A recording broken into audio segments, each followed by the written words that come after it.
Why do some of us or our kids have trouble with transitions or switching their focus between different tasks? So from a cognitive perspective, there are several drivers behind this. One would be working memory, just not being strong enough, right? So working memory is our ability to hold and organize our thoughts. If it's poor, a child can only hold one item in their mind at once. And so then the ability to switch between tasks becomes extremely difficult because they struggle to go back to the task they were on before, etc. And so it really limits cognitive flexibility or the ability to transition. Processing speed is a significant skill related to this. It's how fast our brains function, right? So this causes major transition issues. I can absolutely relate to this one with my youngest daughter, Katie. I shared this story a lot, but my daughter, Katie, was diagnosed with ADHD.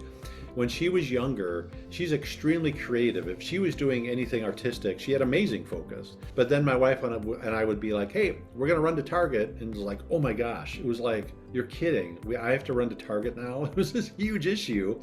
And so her mind couldn't catch up with that. And so we learned that we needed to start giving her heads up about that. The other skill would be attention issues, which kind of also relates to that as well. So divided attention becomes difficult. It's just too much to be able to switch tasks. That might show up even in like note-taking, writing what's on the board, shifting to listen to the teacher, back and forth quickly. So lack of cognitive flexibility is a big part of executive function weaknesses. So some ideas to help your child transition better or shift between tasks. One would be, like I shared, give advanced warnings. In 5 minutes, we're going to do this. In 10 minutes, this is going to happen. It just gives their brain time to process and catch up with that.